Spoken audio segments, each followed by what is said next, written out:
On this page of practice problems, your goal is to figure out the number of protons, electrons, and neutrons in each of the described atoms. Now, what you need to use to make this happen would be your periodic table and your isotopic table. All right, so be sure you have both of those out. There are three different sections on this page that I've shown with the red marker. Problems 1 through 16, 17 through 22, and then 23 through 34. They're all the same thing, but I've revealed different kinds of information about each of the atoms that you need to diagram. So let's start out with the simplest problems at the top of the page. So I'm just going to make this a little bit bigger for us. All right, so boron. So you have the name, you have the symbol. You should first start on the periodic table and find boron. So here is boron on the table. It's small on the screen, but of course you have this right in front of you. So the first thing you want to notice about the boron would be the number at the top of the box, because that's the atomic number. That tells you the number of protons. So seeing that it's atomic number 5 tells me that there are 5 protons in this atom. Well, this atom, like all of our atoms, are electrically neutral. So if there's 5 positive charges, then there has to be 5 negative charges, and the negative charges, of course, come from the electrons. So that would also be 5. The thing that you really have to figure out would be the number of neutrons, and that can differ because we know that there are different versions of these elements, also known as isotopes.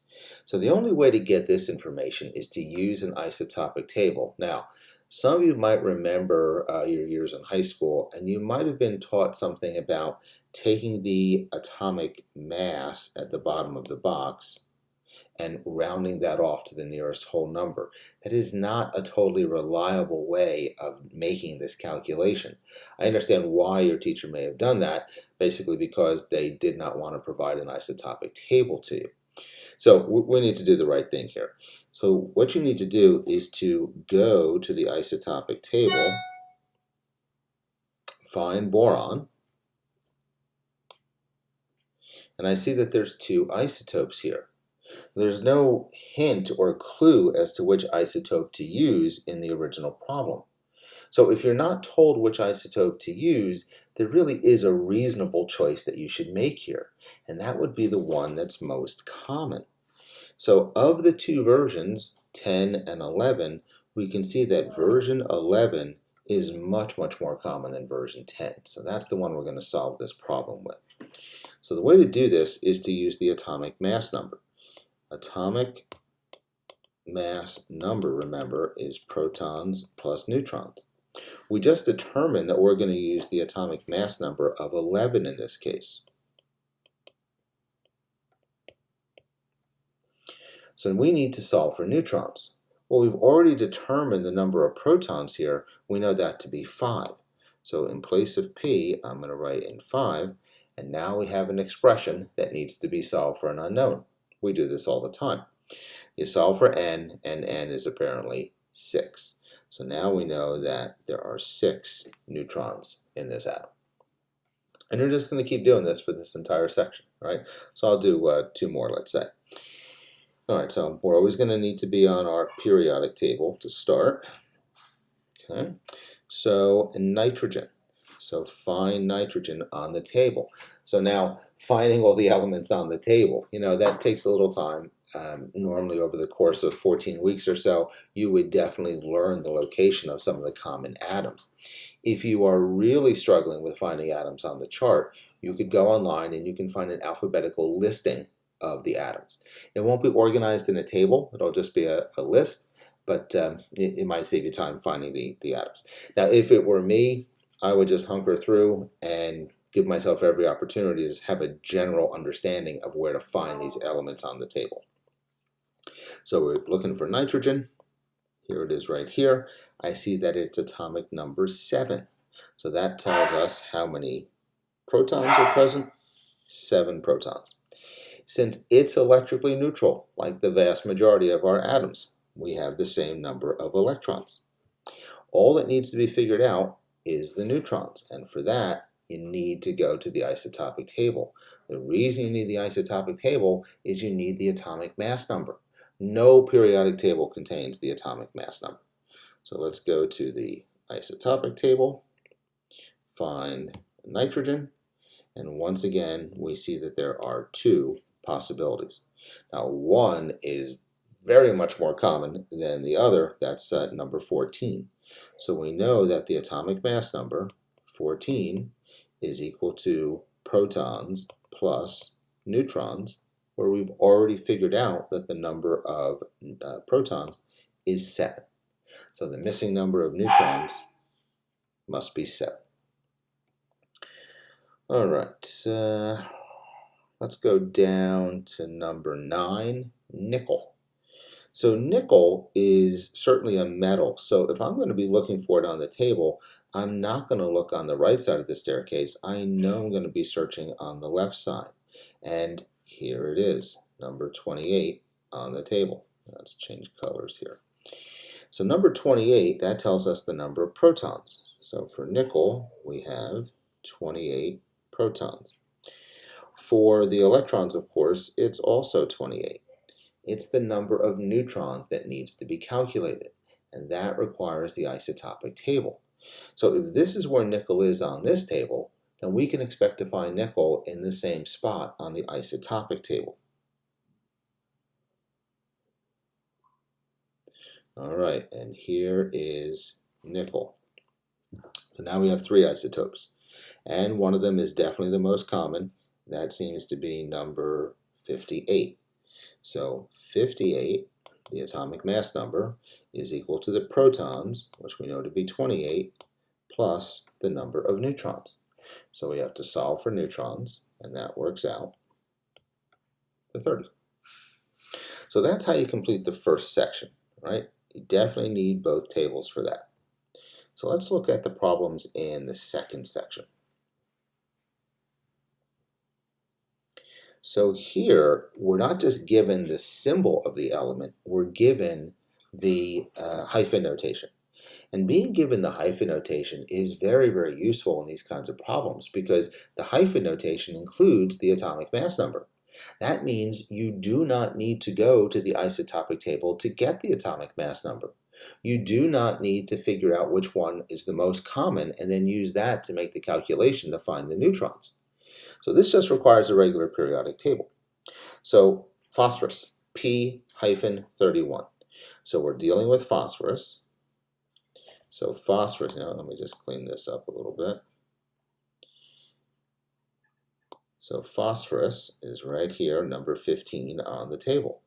15 tells us the number of protons and, of course, the number of electrons. But we do need to solve for the number of neutrons. Well, in this case, the atomic mass number is given as 31. Now, yes, that happens to be the same as the atomic mass, but remember, these are not the same quantities. And we'll talk more about that again when we talk about the next page of the practice problems. This is equal to the number of protons plus the missing number of neutrons. So we solve for n, and of course we get 16.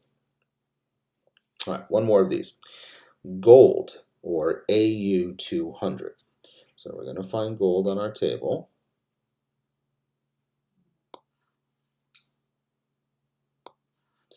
Here's our gold right here. And I see that there's 79 protons.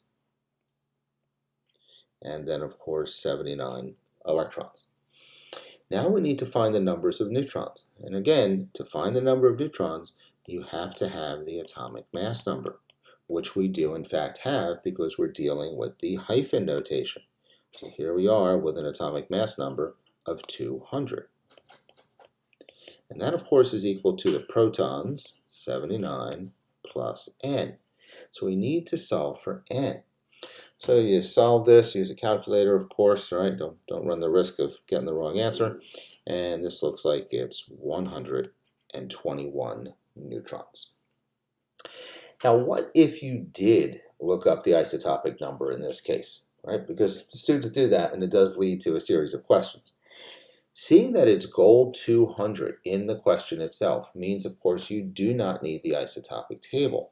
But if you were to have gone to the isotopic table and looked up gold, you would have found one single isotope of 197.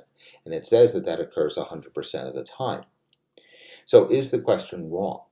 Well, no, the question is not wrong, right? Maybe there is an isotope of gold with an atomic mass number of 200.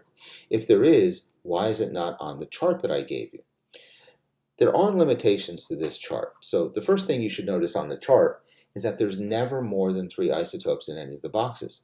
Some of these elements have tens of isotopes. So why didn't I list them all? I just didn't have the space. I mean, I wanted this chart to fit on a single page. So if that's the case, I was limited with the amount of space I had for each box up and down. But I was also limited to the width of each box, or the size side to side. And for that reason, I had to limit the isotopes for a different reason, and that was the number of decimals. So maybe there's an isotope of gold, and I'm just making this number up right now, that's on the order of 0.000000123% of the time. That number is so wide, I can't fit that in the box and fit all the other elements on the page. So for that reason, I just had to eliminate that isotope. Maybe gold 100, with a decimal point there even, isn't actually gold 100. Maybe that actually occurred 99.9999997% of the time. I couldn't fit that number in the box either. Too many decimal places. So I rounded everything here to 3 sig figs, and 99.999997 to 3 sig figs is 100 decimal point. So let's not get bogged down with what's here or not here on the isotopic table. It's just a tool to solve various problems. But of course, there are limitations, and those came mainly from the space that I had available. Now there's one last section to go, and this is definitely my favorite section because you have to do some detective work. So in the bottom section, you'll find information about each of the elements. Only one has the actual name of the element given, but the others just gave you different bits of information. And I want to show you that there's plenty of information here to solve the problems. So let's start out a little more simply. We'll do 24. Right? So problem 24, what I see is that there's 82 protons. So 82 protons, that means I'm going to find atomic number 82. Here it is.